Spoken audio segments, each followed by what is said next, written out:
আসসালামু আলাইকুম প্রিয় দর্শকবিন্দু, আপনারা অনেক সময় বলেন যে ভাই মাতারিগুলো কি ফোলে না, মাতারিগুলো কি ব্যাটারির মতো ফোলে না? অবশ্যই ফোলে। এই যে দেখতে পাচ্ছেন মাতারিগুলো ফলছে, তবে কখন ফোলে, কোন বয়সে ফলে সেটাও আপনারা অনেক সময় কমেন্টে বলেন বা ফোনে বলেন। এটা ফলে হলো এটার শোলে যখন মারাত্মক ধরনের জিদ উঠে যায়, যেরকম মানুষের মারাত্মক ধরনের জিদ উঠলে কখন কে কী করবে সেটা বোঝে না। তবে দেখতে পাচ্ছেন যে মহিলা মাদিগুলো দেখতে পাচ্ছেন ফুলে গেছে। এগুলো যদি ফলে তাহলে মনে করবেন অবশ্যই এদের শরীরে বা প্রচণ্ড পরিমাণ জিদ উঠে গেছে, এই জন্য কিন্তু এগুলো ফুলে যায়।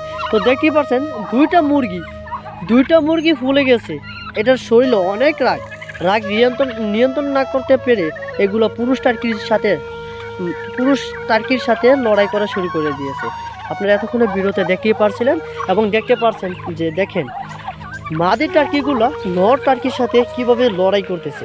এগুলো যদি আপনারা কখনো দেখেন আপনাদের মাদি টার্কিগুলো ফুলে গেছে পুরুষ টার্কির মতো, নর টার্কির মতো এই মাদি টার্কিগুলো ফুলে গেছে, তাহলে মনে করবেন যে আপনাদের টার্কির শরীরে অনেক জিদ উঠে গেছে। এগুলো মারামারি করবে, যে কোনো মুহূর্তে কাউকে না কাউকে এগুলো আক্রমণ করবেই, লড়াই করবেই।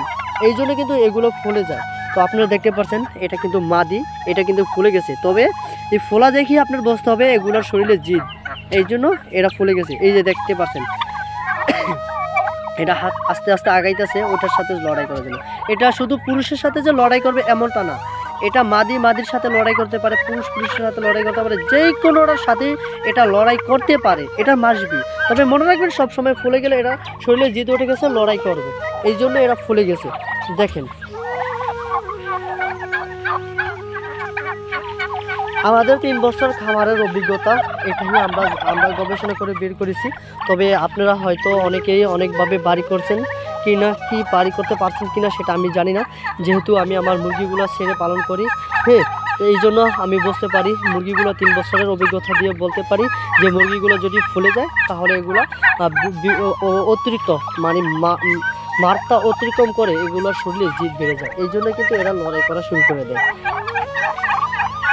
তো দর্শক বিন্দু, আশা করি বুঝতে পারছেন। আজকের ভিডিওটি এই পর্যন্তই, সাথে থাকার জন্য ধন্যবাদ। আসসালামু আলাইকুম।